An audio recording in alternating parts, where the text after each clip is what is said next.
ပြည့်တဲ့အတွက်တော့ဘုရားရှင်ကိုယ်တော်ကအာယရဏကိုရှေ့ကပ်ပြီးတော့ဟောလိုက်တာဟုတ်လားအဲ့တော့သောတာပန်ဒီကုန်ဒီလိုသောတာပန်ဒီသွားပြီးအချိန်ကြီးကြတော့ဘုန်းကြီးတို့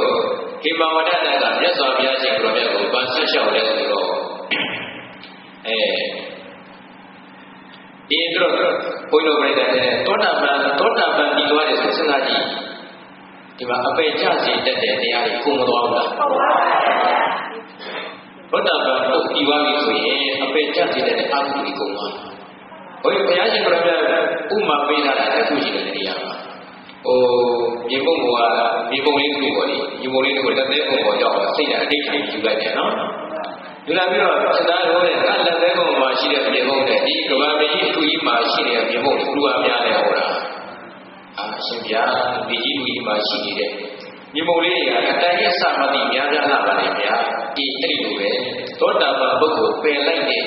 ကိလေသာတွေသူပယ်လိုက်တဲ့ဒုစရိုက်မှုတွေဟာတဲ့ကဘာမကြီးအထူးကြီးတော့ရှိတယ်သူ့မှာကြံသေးတဲ့ကိလေသာတွေကြံသေးတဲ့ဒီဒုစရိုက်တွေဟာဒီလက်သေးပုံမှာရှိတဲ့မြေပုံတော်ပဲရှိတယ်နော်ဒါသောတာပန်ဟုတ်လားသောတာပန်ဒီလိုက်တဲ့နဲ့ကကိလေသာတွေနဲ့ဒုစရိုက်တွေအများကြီးကုန်မသွားဘူးလားကြံတဲ့နေနေတော့ယောဂီတို့ဘယ်လောက်ကြံနေလဲဟာဒုစရိုက်တစ်ထေရောဟုတ်လားကြံနေတော့အဲ့ဒါဘုရားရှင်တော်ကဒီလိုမိန့်ကြားမိန့်ကြားပြီးတဲ့အခါကျတော့အဲ့ဒီနေရာမှာဒီမဝဒနာကဘုရားရှင်တော်ကိုဆက်ပြီးတော့ရှောက်တာမြတ်စွာဘုရားဩဃ၄ပါးဆိုတာရှိပါတယ်ဗျာတဲ့ကာဘောဂဘောဂတိယောဂအဝိဇ္ဇောကနော်ဩဃ၄ပါးတနည်းအားဖြင့်ဣတိကာတွေပါပဲနော်ဒီဩဃ၄ပါးဩဃဆိုတာနှိမ့်မွန်းစေတဲ့တရားအဲ့ဒါနဲ့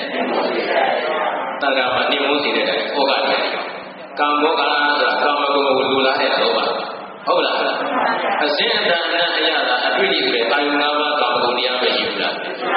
အဲ့ဒီတရားတွေမှာသွားတာရနေတဲ့ကာမောဂတွေရောက်ပြီနော်ကာမောဂတွေရောက်အဲ့ကိုနစ်ပြီးဘာဖြစ်မလဲနစ်မယ်တော့ကာမောဂဟော